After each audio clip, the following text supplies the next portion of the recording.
대부분의 사람들이 인간이라는 존재 자체가 얼마나 숭고하고 얼마나 장엄한 것인가를 모른 채로 살아갑니다.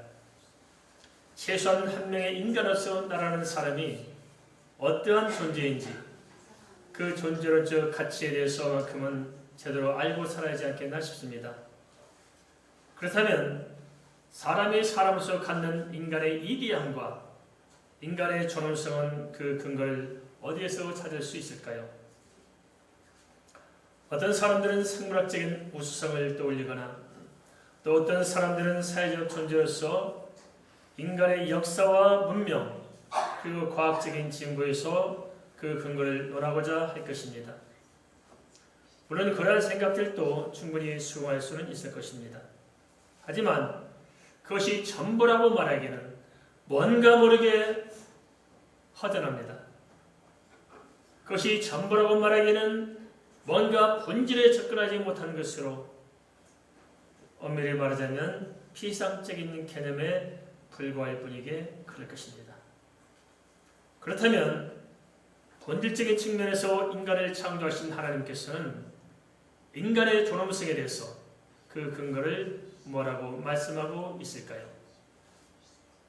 창세기 1장 26절, 27절은 이렇게 밝혀지고 있습니다. 함께 읽겠습니다. 창세기 1장 26절에서 27절입니다. 하나님이 이르시되 우리의 형상을 따라 우리의 모양대로 우리가 사람을 만들고 그들로 바다의 물고기와 하늘의 새와 가축과 온 땅과 땅에 기는 모든 것을 다스리게 하자 하시고 하나님이 자기 형상 곧 하나님의 형상대로 사람을 창조하시되 남자와 여자를 창조하시고 인간의 존귀함에 관해 하나님께서는 그 본질적인 근거를 어떻게 말씀하고 있습니까? 창세기 1장 26절에서 27절은 사람은 왜 존귀한가? 그 존귀함에 대해서 5가지로 제시해주고 있습니다. 첫째는 인간은 하나님의 형상으로 지음을 받았다는 것입니다. 초창기 신학자였던 이레니우스나 터툴리안 같은 사람들은 이 형상, 이 모양에 대해서 어떤 신체의 특징으로 보고 모양은 영적인 성질로 해석하게 되는데요. 이후 신학자들은 형상과 모양 같은 말로 하나님을 닮았다는 강조인 표현으로 해석하고 있습니다. 그러면 무엇이 하나님을 닮은 것일까요? 그것은 인간은 하나님처럼 자유의지를 지닌 인격적인 존재로 창조됐다는 데 있을 것입니다. 인간의 창의력이며 말의 권세며 도덕적인 책임 등 이 모든 것이 하나님의 형상을 닮은 모습을 할 수 있겠는데요. 사람은 이처럼 하나님같이 자유의지를 지닌 인격적인 존재로서 권리와 책임을 동시에 지닌 존엄한 존재로 창조가 된 것입니다. 둘째, 인간의 존엄성은 성부, 성자, 성령 삼위일체 하나님께서 사랑의 대상으로 창조하셨고 그 사랑으로 대속하여 구원하는 데 있습니다. 주님의 사랑에 대해서 요한일서 4장 9절은 이렇게 증언하고 있습니다. 하나님의 사랑이 우리에게 이렇게 나타난 바 되었으니 하나님이 자기의 독생자를 세상에 보내심은 그로 말미암아 우리를 살리려 하심이라. 하나님께서 나란 사람에게 천지가 창조이 되기 전부터 관심과 사랑을 쏟아오신 것입니다. 따라서 내 자신이 아무리 초라해 보여도 세상 사람들이 나를 무시하고 세상에서 아는 사람이 없다 할지라도 아닙니다. 우리는 처음부터 천지 만물을 창조하시고 주관하신 하나님께서 관심을 가지고 사랑을 베푼 사랑의 대상이었던 것입니다. 뿐만 아니라 내 영혼을 살리고자 당신 몸을 십자가에 매달아 그 모진 고난과 죽음의 고통을 감내하면서 나를 살려내신 그 위대한 하나님의 사랑을 입은 우리는 숭고한 존재인 것입니다. 셋째, 사람은 짐승들처럼 이 땅에서 살다가 죽으면 끝나는 것이 아니라 영원한 존재로 창조되었다는 데 있습니다. 요한복음 11장 25절에서 26절은 이렇게 말씀하고 있습니다. 예수께서 이르시되 나는 부활이요 생명이니 나를 믿는 자는 죽어도 살겠고 무릇 살아서 나를 믿는 자는 영원히 죽지 아니하리니 이것을 내가 믿느냐.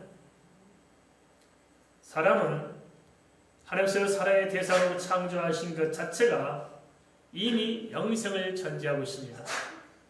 이 땅에서는 잠깐 살다가 끝나는 것 같지만 아닙니다. 사람은 처음부터 영원히 사는 존재로 영생하는 존재로 그렇게 창조가 되었기에 인간은 주 안에서 승관 존재인 것입니다. 영원한 생명을 시간으로 계산할 수 없이 시간을 넘어서 영원히 산다는 것을 우리가 어떻게 해석할 수 있을까요?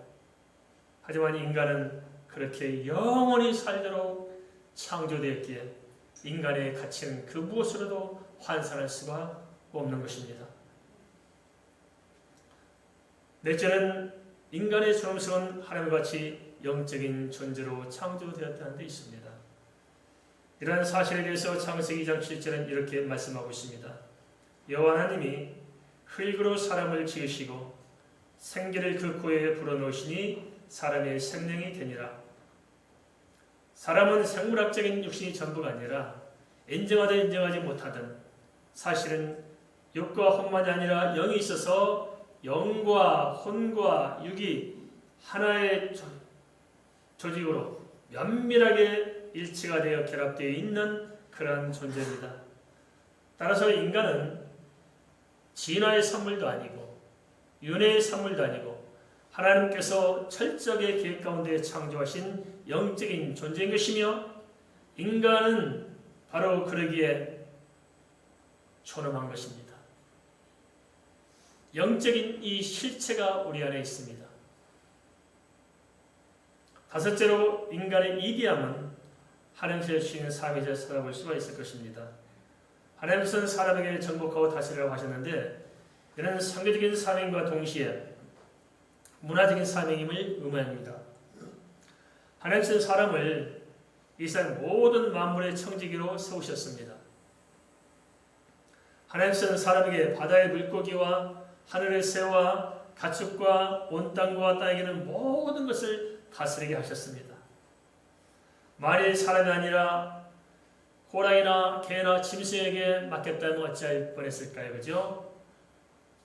아마 이 자리에 몇 분들 좀 조심해야 될 분이 계실 거예요. 사람으로서 우리의 가치는 하나님께서 창조 전부터 우리에게 이 세상을 하나님의 뜻대로 관리하도록 부르신 그 사명이 있음을 알아야겠습니다. 따라서 우리는 큰 작은 주님의 사명을 붙들고 살아갈 때 인간은 자연적으로 존귀함을 드러내게 되어 있습니다. 한번 생각해 봅시다. 우리는 자꾸만 우리가 가진 것이 없다 해서 아니면 알아주지 않다 해서 우리 자신의 가치를 우리 스스로가 무시하며 살 때가 얼마나 많습니까? 내가 나를 무시하는 사람들이 너무나 많습니다. 나를 발벌 이루는 사람처럼 취급하고 살아가는 사람들이 어찌 한둘겠습니까? 그러면 생각해 보십시다. 동물 중에서도 부자 동물이 많습니다. 특별히 개들이 그렇 것 같습니다. 어떤 개들은 주인이 죽으면서 유산을 물려준 개들이 있습니다. 그러면 우리나라 도로 따져보니까 600억, 700억 가진 개도 있고 500억 가진 개도 있고 300억 가진 개도 많습니다. 우리는 어기없는데 개조차도 몇백을 가지고 있습니다.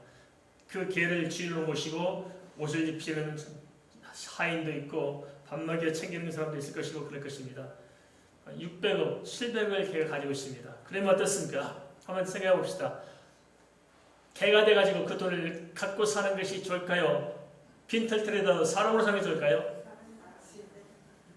600억, 700억인데요. 바꾸면 안 될까요?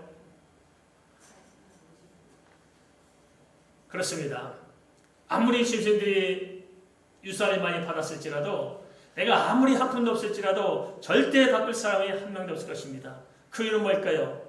그것은 어떤 환경이나 어떤 소유나 그 어떤 외적인 것과 인간의 존엄성은 결코 바꿀 수가 있다 없다? 없다는 거예요.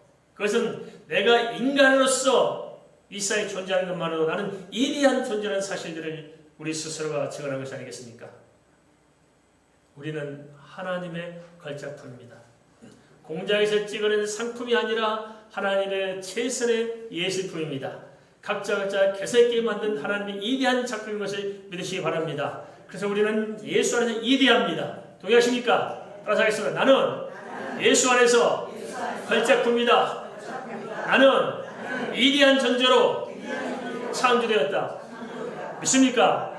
우리가 그러므로 목에 힘을 좀 주고 사십시다. 움츠리지 마십시다. 가슴을 펴십시다. 없다고 주눅들지 마십시다. 남이 무시한다고 고개 숙이지 마십시다. 당당하게 믿음으로 일어서십시다. 베드로전서 2장 9절은 이렇게 말씀하고 있습니다. 그러나 너희는 택하신 족속이요 왕같은 제사장들이요 거룩한 나라요 그의 소유된 백성이니 이런 너희를 어두운 데서 불러내어 그의 귀한 빛에 들어가게 하신 이에 아름다운 덕을 선포하게 하려 하십니다. 결론적으로 우리는 하나님을 아버지라고 부릅니다. 만왕의 왕 되신 하나님, 천지 만물을 창조하시고 주관하신 그 하나님을 우리가 아버지라고 부릅니다. 우리는 그분의 자녀인 것입니다. 그러게 우리는 원한 대로 언제든지 하나님 보호자 앞에 서서 하나님을 부르고 만날 수가 있는 것입니다. 그래서 우리는 하나님을 예비하시는 왕같은 제사인 것입니다. 사람은 어느 누구도 무익한 존재로 지음받지 않았으며 하나같이 존귀하게 지음받았음을 알고 영적인 자긍심을 우리가 회복해야 할 줄 믿습니다. 하나님께서는 사람을 가장 존귀한 존재로 창조하셨는데 한데 어찌된 노릇인지 대부분의 사람들은 그 사실을 모르고 주눅들어 살아갑니다. 많은 사람들이 활기차게 밝게 살아가지 못하고 어두운 표정 속에서 실망하며 마지못해 살아가고 있는 것들이 우리의 현실이 아닌지 모르겠습니다. 도대체 그럴까요? 그것은 우리의 심령이 이 하나님의 이디한 말씀을 놓치고 하나님을 떠나서 죄로 어두워져 영적인 지각을 상실함으로써 인간으로서의 존재한 의미와 가치와 인간의 그 숭고함을 무감각하게 잃어버리고 있는 까닭이 아닐까요? 우리가 조금만 관심을 가지고 하나님의 말씀과 하나님께서 이루신 이 창조의 세계 그리고 우리 자신들을 세밀히 들여다본다면 하나님께서 인간을 그 숭고함에 걸맞게 얼마나 축복된 존재로 시기하는지를 잘 알 수 있을 것입니다. 우리는 복을 받게 사는 사람들이 아닙니다. 우리는 구원을 위해서 사는 사람들이 아닙니다. 우리는 이미 복을 받았고 이미 구원을 받은 존재로서 그를 누리며 살도록 부름받은 것입니다. 동의하십니까? 이미 복을 받았습니다. 여호와가 목자인 것만으로 우리는 부족함이 없는 것입니다. 동의하십니까? 부족함이 없는 것입니다. 창세기 1장 28절은 이렇게 말씀하고 있습니다. 하나님이 그들에게 복을 주시며 그들에게 이르시되 생육하고 번성하여 땅에 충만하라.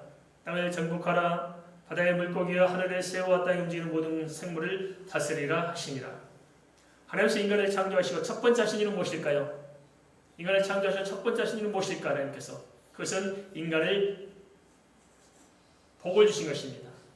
복을 주신 거예요. 복을 주신 거예요. 하나님이 사람을 창조하자마자 복을 주신 일이 하나님께서 첫 번째 하신 일인 것입니다. 하나님께서는 사람을 존귀한 존재로 지으셨기에 거기에 걸맞게 창조 시에 이미 복을 주었고 이미 우리는 이 세상에 태어날 때 하나님께 복을 받고 태어난 존재들인 것입니다. 내가 출생의 성이 어찌하든지 어떤 가문으로 태어나고 어떤 환경에 태어났든지 아닙니다. 나는 인간으로서 하나님의 복을 받고 태어난 줄 믿습니다. 물론 자연 만물도 축복을 받았지만 특별히 사람은 태어날 때 더 많은 축복을 받고 태어난 것입니다. 따라서 인간이 제약과 탐욕으로 세상을 망치거나 다른 사람을 해치지 않는다면 하나님의 은혜 안에서 모든 세상 사람들이 더불어서 충분히 축복 가운데 살아갈 수 있는 것입니다. 하나님께서 에덴 동산을 통해서 인간의 주신 세계가 무엇인지를 잘 보여주고 있습니다. 에덴 동산에 부족함이 있었을까요? 없었습니다. 풍성합니다. 지금 이 땅도 마찬가지입니다. 가만 생각해보세요. 얼마나 이 세상이 풍성합니까? 먹을거리가 얼마나 넘치고 지하자원이 얼마나 풍성하고 또 이 세상의 온갖 것들이 얼마나 아름답게 잘 빚어져 만들어졌는지 말할 수 없습니다. 그런데 왜 이렇게 우리는 고통하며 신음하며 살아가야 하는 것일까요? 그것은 사람들이 하나님의 뜻을 떠나고 하나님의 그 존엄한 창조의 가치를 잃어버리고 인간이 죄 가운데서 타락해서 인간 스스로 인간 세상을 짓밟기 때문에 그런 것이 아닐까요? 우리 대한민국 사람들이 먹고 남은 음식, 식당에서 버려진 음식만 모아도 아프리카 한 나라를 먹이 살릴 수가 있습니다.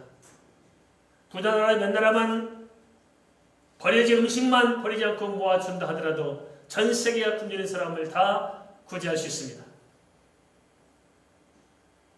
하나님이 이처럼 풍성한 세상을 우리에게 주셨음에도 불구하고 인간의 태도 때문에 얼마나 많이 세상이 왜곡되고 있습니까? 그렇지만 그렇게 짓밟고 그렇게 왜곡해서 과연 행복이 있을까요? 하나님 뜻을 저버리고 그렇게 한들 그렇게 탐욕을 부린들 그대로 지속될 수 있을까요? 아닙니다. 전 세계에서 노마나 몽골이 가장 많은 땅을 차지했고 가장 많은 나라를 정복했습니다. 그러면 노마가 그대로 남아있고 몽골이 그대로 남아있을까요? 아닙니다. 이탈리아가, 소련이, 일본이, 중국이, 스페인이, 영국이 그렇게 많은 나라를 무참히 짓밟았지만은 지금 그 땅들이 그 나라에 속해 있습니까? 아닙니다. 하나님 결코 탐욕을 허락하지 않습니다. 그러나 하나님께서 살아계신 축복은 어떤 것일까요? 창세기 1장 28절은 생육하고 번성하고 충만하고 정복하고 다스리는 5가지 복을 언급하고 있습니다. 물론 다른 생물에게도 생육하고 번성하고 충만한 복을 주셨습니다. 그렇지만 정복하고 다스리도록 한 복은 사람에게만 주신 것입니다. 이게 인간이 특별하게 만들어진 증거인 것입니다. 첫 번째 생육하는 축복은 하나님께서 수면력과 식욕을 주심으로써 잘 자고 잘 먹어서 개체가 건강에 보존되도록 하신 것입니다. 하나님께서 먹고 싶은 마음을 안 주고 자고 싶은 마음을 안 주셨으면 어떻게 할까요? 인간은 개체가 보존될 수 없어요. 그래서 하나님께서 또 적당히 우리 속에 자고 싶은 마음도 주셨고 먹고 싶은 마음도 주셔서 우리가 개체가 보존될 수가 있는 것입니다. 하나님께서 또한 밤과 낮을 창조하셔서 밤에는 잠들게 하시고 낮에는 활동하게 하셨으며 또 헤아릴 수 없이 많은 먹거리를 주셔서 우리가 생존하는 데 부족함이 없도록 그렇게 하셨습니다. 그런데 우리는 하루를 잘 먹고 잘 자고 살고 있으면서도 감사할 줄 모릅니다.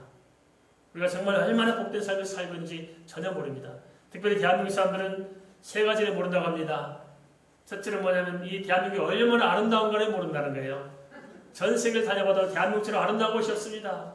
미국 다녀봐도 이렇게 한국처럼 아름답지 않습니다. 그리고 또 하나 대한민국이 얼마나 위험한 나라인지 모른다는 것입니다. 김정은이 아무리 그렇게 그냥 별짓을 다 해도 우리는 아무 생각이 없어요. 하거나 말거나 뭐 아무 관심이 없는 거예요. 아무튼 대한민국 선택하게요. 세계 사람들은 우리가 한국이 정의는 줄 알고 한국을 꺼린데도 우리는 열심히 잘 돌아다닙니다. 세 번째, 한국 사람들이 얼마나 부자인 줄을 모릅니다. 얼마나 잘 사는 줄을 몰라요.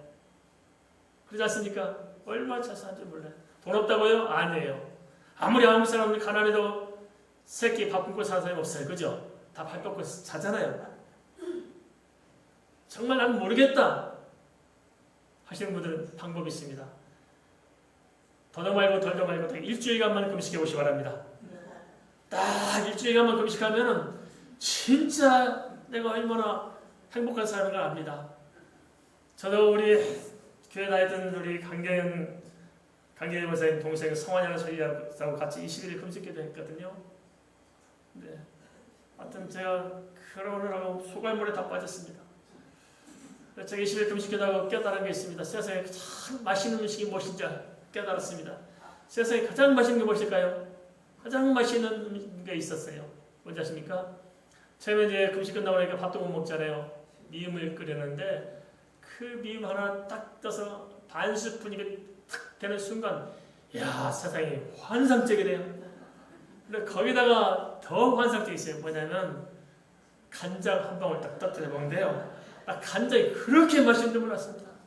야, 그때 제 생각에 무슨 일이 드냐면 아무것도 필요 없고 이 미음에다 간장만 쳐서 먹고 살아도 행복하겠더라고요. 요즘은 약간 좀 반짝같달도 하고 하나님 우리에게 주신 이 엄청난 것들을 주셨음에도 불구하고 우리는 모르고 살아갑니다. 두 번째, 우리에게는 번성하는 복을 주셨습니다. 사람에게 애정력과 성욕을 주셔서 서로 때가 되면 그리워하고 만나서 자식을 낳고 살도록 함으로써 결과적으로 인간 사회를 보존하고 자손을 번성하게 하신 것입니다. 세 번째는 하나님께서 사람에게 주신 충만한 축복이 있습니다. 이는 가치를 보존하려는 보신의 욕구를 통해서 실현하게 되는데요. 이 충만한 복을 통해서 우리 3대 유산들을 그대로 보존해서 또 유지해서 또 그것을 전수해서 삶이 풍성하도록 그렇게 이어가고 있습니다. 또한 네 번째로 하나님께서는 정복하는 복을 주셨는데요. 하나님께서는 사람 속에 미지 세계나 문화와 예술, 보다 나은 세계와 보다 나은 가치, 그리고 꿈과 소망을 향해서 열정을 쏟도록 하셨습니다. 그래서 사람은 가만히 있으면 사그러들어요. 그렇죠? 사람은 뭔가 열정을 품고 살아갈 때 사람은 활력이 생긴 것입니다. 편안하고 새끼 밥만 먹고 아무 일도 않고 집에만 있어 보면 잘 살상 싶지만 사람은 쇠약해져 갑니다. 그렇죠? 열심히 뛰고 열심히 사는 사람들이 건강해요. 저도 그 스스로 체험하고 있습니다. 사람들이 제가 쓰러질 줄 알고 있습니다. 아니, 그렇게 어떻게 살아낼 수 있어요? 새벽부터 밤늦게까지 저는 쉬어본 적이 없습니다. 열심히 뛰고 열심히 살고 한 5분 시간을 시계를 바라보면서 쪼개면서 살 때가 많습니다. 5분을 쪼개면서 살아야 할 때가 많아요. 시간 맞추면서 계산해가면서. 그리고 공부할 시간이 없으니까 차를 타고 운전해가면서 이렇게 방송을 통해서 또 영어 공부도 하고 차 안에서 공부하면서 다닙니다. 시간 열심히 삽니다. 보통 새벽 5시 안에 일어납니다.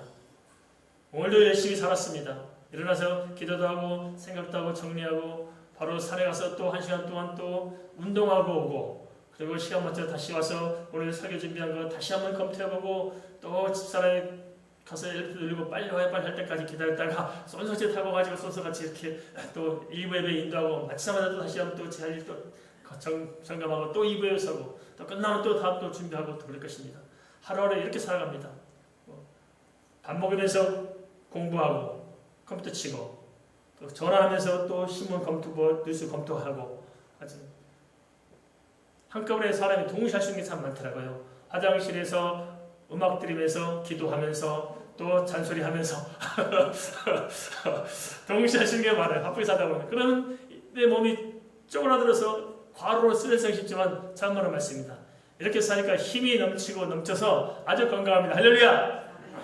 허리 아프다고 병원에 가서 치료받았더니 허리가 더 아파요. 더 망가뜨린 것 같아요. 치약 뿌리고 그냥 맨발로 그냥 산에 가서 1시간 동안 열심히 걷고 다녔거든요. 2달 하니까 허리가 깨끗이 고쳐지고 무릎 아픔 다 사라지고 없어요. 할렐루야! 그리고 이쪽 교회 공사하면서 이 계단을 제가 하루에 얼마나 올라다녔는지 저는 무릎 아파서 계단도 못 올라다녔는데 그냥 아픈 무릎 참고 계단에 하도 올라다녔다 보니까 무릎이 고쳐졌습니다. 할렐루야! 하나님께서 우리를 이렇게 살게 하셨습니다. 그래서 세상을 아름답게 만들고 변화시키도록 하신 것입니다. 다섯 번째로 다시는 복은 성경적인 명령과도 결부되는데요. 이런 영적인 본능으로 하나님 나라를 세워가면서 누리게 되는 영적인 축복을 할 수 있습니다. 하나님께서는 인간 속에 하나님을 찾는 마음과 영적인 능력을 주셨는데 특별히 사람은 영적인 은혜를 누리며 살도록 축복하신 것입니다. 우리가 세상 것은 아무리 배불려도 한계가 있습니다. 뭔가 하잖아요. 왜냐? 하나님의 은혜를 못 받아서 그렇습니다. 사람은 하나님의 은혜 가운데 살게 되어 있습니다. 믿습니까? 은혜를 받아야 편안합니다. 은혜를 받아야 배부릅니다. 그래서 우리가 회개해야 됩니다. 자꾸 영적 은혜를 안 받고 배만 채우셔가지고 임신 5개월 이상은 회개하시기 바랍니다.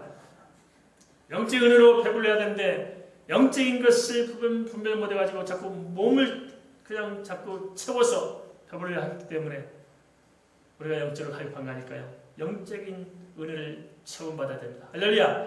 영적으로 배부르면 다 배부르게 되어 있습니다. 믿습니까? 영이 기쁘면 다 기쁩니다. 동의하시는 거 안 하십니까? 딴 생각도 품고 계신 것 같은데요. 사람은 영적인 존재입니다. 그래서 영적인 은혜를 받아야 힘이 납니다. 할렐루야! 정말 이렇게 시간이 좀 짧은 게 안타깝습니다. 주일 설교 한 2시간 한다면 참 좋겠다 싶은데 다들 또 이렇게 또 약속도 있으시죠. 저도 참 이렇게 하루하루 살아갈 힘이 어디서 나오냐? 하나님의 기적적 은혜에서 나옵니다. 매주마다 매번 하나님의 기적을 체험합니다. 우리 교회에 계신 분들은 잘 알 거예요. 그죠? 하나님 어떻게 우리를 인도해 가시는 것인지, 그죠? 어떻게 인도하신지. 매 순간 보면 기적의 증거가 보이지 않습니까? 그죠? 다 눈에 보이죠? 기적적인 역사들이 다 눈에 보일 것입니다. 그런 기적적인 일들을 매주마다 경험해 생각해 봤어요. 얼마나 신나요? 참 예수님이 이렇게 신나는 것인지 내가 이제는 몰랐어요. 얼마나 예수님과 좋은 것인지 말할 수 없어요. 하나님 보신 이 은혜 가운데 살다 보니까 얼마나 행복한지 모르겠어요. 주다 보니 모르겠습니다. 안 그럴 텐데. 진짜입니다. 행복합니다. 자, 우리 인사하겠습니다. 예수 믿으면 행복해집니다. 있습니까? 세상에서는 행복이 없지만 예수 안에 행복이 있습니다. 은혜 받으면 행복합니다. 세상 것이 부족해도, 힘들어도, 어려운 일이 생겨도, 누명을 써도, 괴로운 일이 생겨도, 장사가 안 돼도 예수 안에 있으면 부족한 게 없습니다. 하나님의 기적이 있다는 사실을 알게 되기 때문에 행복해질 수 있습니다. 한 가지 의심을 갖게 되는 것은 하나님께서 인간을 창조하실 때 이미 복을 주셨는데 도대체 왜 사람들은 그 복을 누리지 못하며 살아가야 하느냐 하는 것입니다. 왜? 예수 믿는다고 하면서도 기쁨도 없고 감사도 없고 왜 소망조차 없고 갈수록 세상살이에 침몰하며 방황하는 것일까요? 예수 믿고 살면서 실제로 우리는 영적인 문제로부터 시작해서 삶 속에서 다양한 결핍과 힘겨운 질고를 겪고 있습니다. 따라서 최소한 성경적인 대안, 성경적인 관점에서 좀 우리의 길을 모시게 하지 않을까 싶습니다. 도대체 내가 이렇게 척박한 이유는 무엇이고 도대체 내가 어떻게 하면서 빠져나올 수 있는 것인지 어떻게 하나님께서 이단 존재를 창조했고 그렇게 우리에게 복을 주셨는데 왜 나는 놓쳤고 어떻게 회복할 수 있는 것인지 좀 생각 좀 해보지 않겠습니까? 우리가 이 세상은 내 마음대로 바꿀 수 없을 수 있습니다. 우리 환경을 내 마음대로 바꿀 수 있지는 않을 거예요. 그래서 이런 말씀들이 공허하게 들릴 수도 있을지 모릅니다. 그렇지만 아닙니다. 하나님은 살아계시고 우리를 지으셨고 우리를 아시고 우리를 최선을 인도하실 것입니다. 따라서 우리가 영적인 세계를 정확히 안다면 최소한 우리가 이 세상 전체를 바꿀 수는 없을지 모르지만 내가 살아가는 내 세상 또 내 자신을 내가 바꿔낼 수 있지 않겠습니까? 내가 바뀌면 내가 사는 세상은 바뀌게 되어 있습니다. 내가 바뀌면 내 가정이 바뀔 것이고 우리가 바뀌면 우리 교회가 달라지게 되어 있습니다.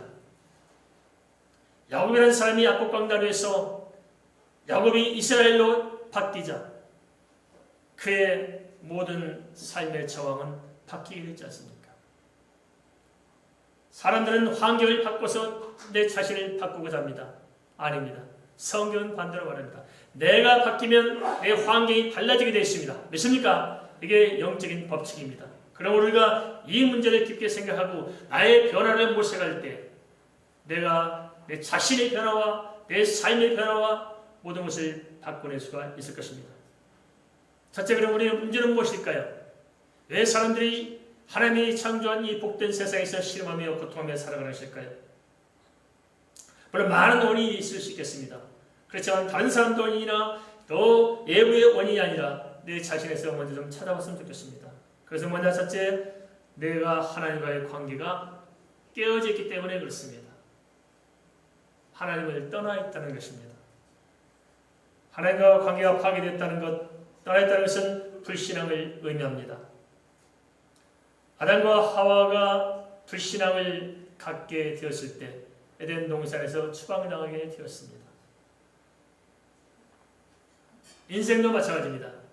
하나님과 나의 관계가 파괴되면 하나님께서 나를 향해 주시고자 했던 모든 축복과 모든 권세가 사라지게 되는 것입니다.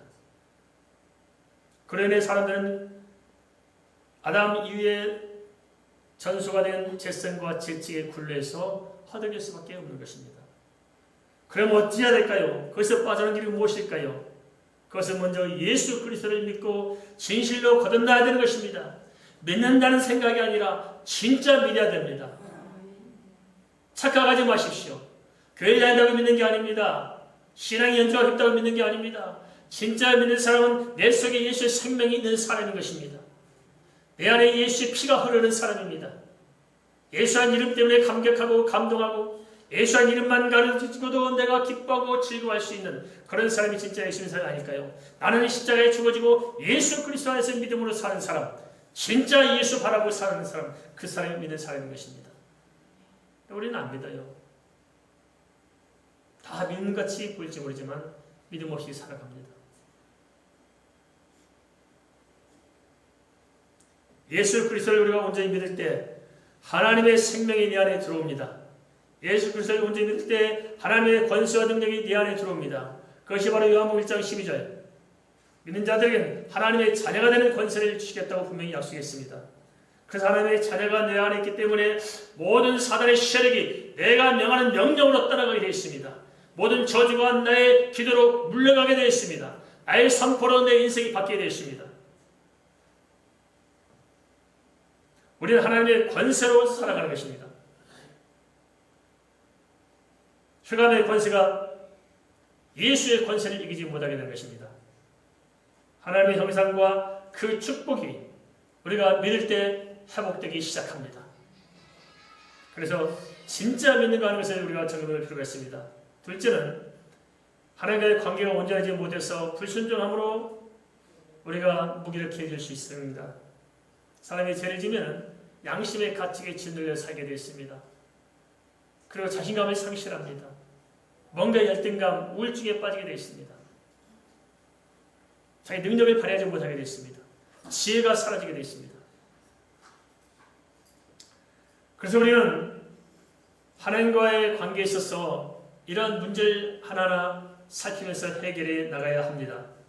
하나님과 관계가 온전하지 못하면 하나님 은혜가 맡길 수밖에 없지 않겠습니까? 그래서 아무리 내가 몸부림치어도 어떤 소망이 없다면, 내가 아무리 행복해지려 해도 내 마음에 평강이 없다면, 내가 뭔가 해보려지만 도대체 내 인생을 어떻게 살아갈지 갈 바를 모른다면 하나님과 나의 관계를 좀 점검하면서 해결할 점을 해결하시고 주의 말씀에 순종하도록 결단하시기 바랍니다. 셋째는 하나님의 사랑을 알지 못해 살아갈 수 있습니다. 날량 하나님의 사랑을 깨닫고 내 자신의 소중한 가치를 발견해야 되는데, 그러지 못해 하나님도 내 자신도 사랑하지 못함으로 삶의 중심을 잃고 살기 때문에 우리는 배회하고 방황하지 않을까요? 따라서 나를 향한 하나님의 사랑을 좀 깨달았으면 좋겠습니다. 내 자신을 주 안에서 새롭게 좀 발견하십시다. 내가 얼마나 위대한 존재인지, 내가 얼마나 아름다운 존재인지를 좀 생각해 보십시다. 얼마나 멋들어진 인간입니까? 그죠? 인간인 것만으로 인간은 얼마나 위대한지 우리는 생각할 필요가 있습니다. 얼마나 인간은 고상한 존재고, 얼마나 예술적인 존재고, 얼마나 대단한 존재입니까? 나의 소중한 가치를 발견해야 됩니다. 사람을 함부로 평가하면 안 됩니다. 우리는 하나님의 걸작들입니다. 내 자신이 나를 무시해서는 안 됩니다. 내가 나를 존중해야 다른 사람이 나를 존중하지 않겠습니까? 내가 내 남편을 존중해야 다른 사람이 내 남편을 존경하고, 내가 내 아내를 사랑하고 존중해야 다른 사람도 또 내 아내를 존중하지 않겠습니까? 우리가 우리 성도들을 존중할 때 다른 사람도 우리 성도를 존중하지 않겠습니까? 존중하십시다. 왜냐하면 우리는 하나님의 사랑을 입은 자이기 때문에 그렇습니다. 네 번째는 하나님의 창조의 목적을 망각해서 될 것입니다. 하나님께서는 우리가 하나님의 영광을 드러내기 원하며, 또한 하나님께서 우리의 심령과 우리의 삶 속에서 하나님의 영광을 나타내기 원하실 것입니다. 한데 우리가 하나님의 영광 대신에 자신의 욕망이나 한계에 갇혀서 하나님께서 베푸시는 도움을 알지 못해 우리가 창조의 목적대로 살지 못하는 것이 아닐까요? 그래서 이 문제를 해결하려면 나라는 껍질을 깨고 나와서 하나님을 향해 내 마음의 중심을 바꾸고 삶의 목적과 삶의 목표를 좀 바꿔야 합니다. 바꿔야 됩니다. 어떤 사람들은 참 답답한 분들이 많습니다. 좀 얄팍한 내 생각 가지고 적당히 해서 어떻게 해서 잘 살아보려고 노력합니다. 아닙니다. 그런 인생은 잘 산다 하더라도 비참합니다. 좀 인간답게 우리는 살아가는 하나님에서 크리스찬으로서 한 명의 크리스찬으로서 내가 좀 영적인 자존감을 가지고 좀 사람답게 정말 내가 받은 내 삶이 의미가 있고 가치가 있고 보람 있게 살아갈 때 우리 삶은 행복해질 수가 있고 우리 삶은 하나님의 복을 받을 수 있는 것입니다. 사람을 등쳐먹거나 속이거나 하는 사람들 보세요. 잘 살던가요? 노름에서 돈 많이 버는 사람도 있습니다. 가족들이 행복하게 잘 자라는가요? 아니에요. 다른 사람들 속이고 사기쳐서 돈 벌고 사는 사람 있습니다. 그 자손들이 잘 되는가요? 아닙니다. 저는 제 주변에 많은 분들의 경우를 잘 알고 있습니다. 정말 당대에 참 어려운 것 같았지만 정말 성실하게 주를 섬기고 정말 사랑을 베풀며 살았던 사람을 보니까 그 가정이 참 행복해요. 평안해요. 그리고 자녀들이 참 복을 받더라고요. 참 창대해요. 아주 형통해요. 하나님께서 반드시 갚아주십니다. 내 때에 갚아주지 않다면 내 후손을 통해서 갚아주십니다. 믿습니까? 하나님은 반드시 갚으십니다. 우리가 좀 잘 깨닫고 바꿔야 됩니다. 도대체 내가 뭘 위해 살아갈 것이냐? 인생의 목표가 무엇이냐? 제가 말씀드린 적이 있습니다. 제가 비염이 심해서 알레르기 비염 때문에 이비인후과를 갔습니다. 근데 그 이비인후과가 너무너무 잘 돼가지고 의사가 의자에서 일어설 틈이 없습니다. 회전에서 딱 앉아가지고 발을 탁 튕기면 싹 돌아가지고 컴퓨터 탁 치고 탁 치고 나서 발을 탁 튕기면 딱 돌아가지고 정확하게 환자 앞에서 탁 앉습니다. 하도 숙달돼가지고 일어서지 못합니다. 회전에서 한번 삥 돌아서 정확하게 삥 돌면 다시 탁 오고 이러더라고요. 이제 하자고 하니까 이제 치료실까지 대기자가 대기하고 있는 거예요. 6, 7명은 이제 아이가 치료실 들어가서 대기하고 있는 겁니다. 그래서 제가 가만히 쳐다봤어요. 저 의사가 뭐 하나. 딱 봤더니 처음에 탁 입을 벌리는 입천장 쳐다보고 그 다음에 탁 코를 떠니 콧구멍 쳐다보고 그 다음에 귀 딱 당겨서 귓구멍 쳐다보고 저 의사가 아침부터 하루 종일 한 게 뭐예요? 입구멍, 귓구멍, 콧구멍. 일주일 내내 하는 게 뭐예요? 입구멍, 귓구멍, 콧구멍. 그럼 360일 한 게 뭐예요? 입구멍, 귓구멍, 콧구멍. 평생 동안 이 의사가 한 일이 뭐예요? 입구멍, 귓구멍, 콧구멍. 그밖에 없어요. 제가 생각할 때 참 불쌍하더라고요. 그것도 멀쩡한 사람들 그냥 코를 쭉쭉 나오고 킹하고 그냥 길에 가서 쳐다보고 낯선 나무 콧구멍에 쳐다보고 귓구멍에 쳐다보고 입구멍에 쳐다보고 불쌍하더라고요. 근데 더 좀 한심한 사람이 있어요. 뭐냐면 대장 항문과를 신방간 적이 있습니다. 병원에. 그러니까 딱 가니까 딱 한 일 그때 의사가 딱 엎어놓고는 바지 내려 하고 구멍도 이만큼만 딱 내려가지고 엉덩이 딱 덮고는 그걸 까서 맨날 보고 양말 아침에 출근해서 뭐예요? 엉덩이 까서 보고 점심 먹고 또 뭐예요? 엉덩이 까서 보고 저녁 때 뭐예요? 엉덩이 까서 보고 일주일 내내 뭐예요? 아니면 엉덩이 똥구멍만 쳐다보고 살고 평생 뭐예요? 똥구멍 쳐다보고 살았어요. 이 사람 뭐예요? 인생이 뭐예요? 돈 벌기 위해서 그랬다면 인생은 너무 비참해요. 맨날 남은 사람 똥구멍 쳐다보고 평생 돈 벌 사는 게 뭐 되겠어요? 그래 인생의 목적을 바꾸면 달라질 수 있다고요. 내가 아픈 사람들 치료하고 치료하면서 복음을 전하고 주의 사랑을 전하고 하나님이 인간을 얼마나 사랑한 것을 전하고 주의 이루를 전하고 격려하고 기도해주고 정말 그 영혼을 사랑해서 내가 돌보고 섬긴 삶이라면 보람 있잖아요. 돈만 보고 사는 인생은 비참해요. 그래서 사람을 섬기고 남을 행복하게 하고 고통에서 건져주기 위해서 내가 하는 일이라면 얼마나 행복해요. 식당 하는 분들도 많이 계실 줄 압니다. 식당도 그래요. 돈 벌기 위해서 식당 한다면 얼마나 비참해요. 가서 장 보고 지지고 볶고 튀기고 지지고 볶고 튀기고 하루 종일 지지고 볶고 튀기고 접시 내고 닦고 그리고 잠도 못 자고 또 치고 또 설거지하고 또 하고 그것만이 인생의 전부라면 우린 비참해요.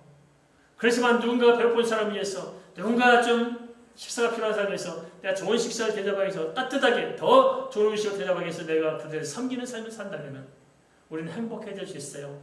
고단한 건 마찬가지고 수고하는 건 마찬가지일지 모르지만 내 가슴에서 느끼는 정서는 다르다는 거예요. 진짜 행복이 무엇일까요? 다섯째, 인간은 영적인 존재라는 사실을 망각해서 안 될 것입니다. 인간은 영적인 존재를 지음받았기 때문에 영적인 일과 더불어서 살아가는 거예요. 이러한 영적인 가치 속에서 우리가 세상을 살아갈 때 인간은 하나님의 창조한 목적대로 살아가게 되고 인간의 신 축복을 누릴 수 있는 것입니다. 사람은 영적인 존재에게 이 세상만은 결코 만족할 수가 없습니다. 아모스 8장 1절 이렇게 선포하고 있습니다. 주 여호와의 말씀이니라. 보라, 날이 이를지라. 내가 기근을 땅에 보내려니 양식이 없어 주림이 아니며 물이 없어 기람이 아니요 여호와의 말씀을 듣지 못한 기간이라. 이러한 영적인 문제를 해결하려면 택심하고 성령의 은혜를 구해야 합니다. 그래야 그 역사는 모든 사단의 저주가 물러가고 은혜로 충만한 삶을 살게 되어 있습니다. 영적인 관점에서 우리 삶을 다시 한번 주려내십시다. 모든 저주거리를 몰아봅시다. 그리고 다시 결단하십시다. 인간은 이러한 존재로 창조됐습니다. 도대체 그럼에도 불구하고 왜 우리가 살아갈까요? 여러분, 그 사실을 놓치는 것이 아닐까요? 인간은 태어날 때부터 축복을 받고 태어났습니다.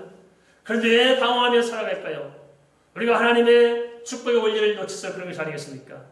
다시 살펴봅시다. 하나님과 관계가 파괴되지 않습니까? 겉으로 믿는 척하지만 사실 믿지 않고 있는 사람들이 얼마나 많습니까? 우리에게 문제가 뭡니까? 환경의 문제가 아닙니다. 돈 없는 것이 문제가 아닙니다. 사업이 안 되는 게 문제가 아닙니다. 내가 주어진 눈앞에 발대에 떨어지는 문제들이 문제가 아닙니다. 진짜 우리의 문제는 예수가 없고 믿음이 없는 것이 아닐까요? 그 문제를 뛰어넘고 해결할 수 있는 예수, 그 문제를 뛰어넘을 수 있는 믿음, 그것이 있다면 우리가 두려워할 이유가 어디 있겠습니까? 하나님과 관계가 파괴되어 있다면 예수 믿으시기 바랍니다. 좀 믿으세요. 끝까지 안 믿으려고 버티지 마시고 좀 믿어주세요. 믿어봅시다. 이렇게 안 믿으려고 작심을 하시면 모르겠어요. 교회까지 와가지고 안 믿으려고 작성해요. 어느 사람 그렇게 신신당부하고 교회 갑니다. 절대 빠지면 안 된다. 그는 얼른 예배가 끝나고 빨리 돌아야 된다. 그럼 한번 보시면 안 계십니까? 아니, 예수 미치어서 합니다. 알겠습니까? 따라서 합니다. 미치어서 한다. 미치어서 하는 것입니다. 끝장을 봐야 됩니다. 한번 믿고 끝장 봅시다. 알겠습니까? 오래 한번 해봅시다. 하나님 어떻게 역사하실까 보십시다. 믿음대로 살고 하나님 어떻게 역사하실까 좀 보고 살자는 거예요. 이게 예수 믿는 것이죠. 둘째는 하나님과의 관계를 다시 점검해야 됩니다. 말은 믿는다고 하지만 안 믿는 사람들도 문제지만 믿음에서도 불구하고 하나님 뜻을 하는 사람들이 얼마나 많아요. 그렇죠? 예수 믿는 것이 무엇일까요? 정확히 말하면 예수가 나의 그리스도요. 예수가 나의 주인이 되어야 됩니다. 예수가 나의 그리스도라 고백하면서도 주인이 아닌 사람이 있어요. 항상 아저씨고 손님일 수 있어요. 내 인생의 키를, 곳간의 키를 다 주님께 맡긴 사람은 예수님이 나의 주인인 것이고, 절대 주님께 내 인생의 키, 곳간 키를 못 맡긴 사람은 내가 예수님을 주인으로 인정하지 않는 것입니다. 내 인생의 키를 주님께 맡겼습니까? 다 맡길 수 있습니까? 그게 아니라면 우리는 문제가 있는 거예요. 그러기 때문에 하나님이 역사하지 않습니다. 셋째는 하나님의 사랑을 알지 못해 살아갈 수 있습니다. 좀 깨달읍시다. 하나님을 얼마나 사랑하는 걸 깨닫고 알아서 좀 나를 좀 사랑하면 안 될까요? 사실은 사랑하면서 사십시다. 사실 해치며 사는 사람들 많습니다. 비관하고 좌절하고 짓밟고 그러지 마십시다. 나를 좀 사랑하십시다. 하나님도 사랑하고 나도 사랑하고 하십시다. 내가 나를 사랑하지 않으면 누가 나를 사랑해요? 나부터 좀 사랑하십시다. 할렐루야. 이직인 사랑을 말하지 않습니다. 하나님의 사랑은 나를 사랑하자는 것입니다. 넷째, 하나님의 창조 목적을 좀 우리가 생각해 봅시다. 인생이 잠깐 죽잖아요. 그래 헛되이 살고 인생 끝낼 건가요? 너무 그렇게 탐욕거리면서 산다고 행복해지지 않아요. 그러죠? 우리가 잘 아는 요즘 신문 뉴스 한점 떠는 사람이 있어요. 뭐 대기업의 후계자로 또 대통령의 딸로 만났잖아요. 세기의 결혼식인데 세기의 이혼식을 하게 됐어요. 뭐 이 자료가 1조 얼마라네요. 3천억입니다. 그걸 또 기억하는 분이 수상하네. 또 원만 가지고 기억하고 있을까 또. 꼭 중요한 것을 기억하지 않고 그런 걸 또 기억하셨다.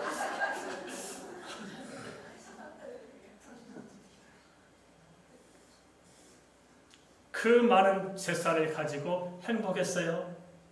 그 많은 재산을 가지고 어떻게 살았습니까? 가진 것이 행복한 것이 아니고 주는 사람이 행복합니다. 주는 사람 베푸십시오. 샘물은 퍼내야 샘물이 솟습니다. 주고 자꾸 주다 보면 내 것이 더 풍성케 되는 것입니다. 그래서 잘 생각해야 됩니다. 사람들이 참 어리석게 살아가요. 편안한 잠을 자기 위해서 좋은 침대를 삽니다. 그러나 좋은 침대가 편안한 잠을 주지 않습니다. 편안한 마음이 편안한 잠을 줍니다. 그렇죠? 아무리 돈이 많다고 밍코트 10벌 입고 다니는 사람이 있습니까? 아무리 돈이 많다고 시시때 때 삼시세끼 뷔페 가서 호텔 뷔페 먹고 사는 사람 있습니까? 안 그래요. 우리가 속지 마시기 바랍니다. 속지 마세요. 있는 것으로 족하게 여겨도 넉넉합니다. 알겠습니까? 속지 마세요.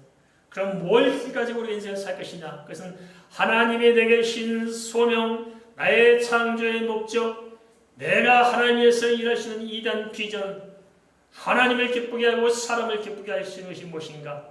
인간으로서 인간의 가치를 추구하며 살아갈 때 인간은 행복해질 수 있습니다. 그 목적대로 사십시다. 그리고 마지막으로 인간의 영적인 존재라는 사실들을 기억하시기 바랍니다. 우리는 영적인 존재입니다. 알겠습니까?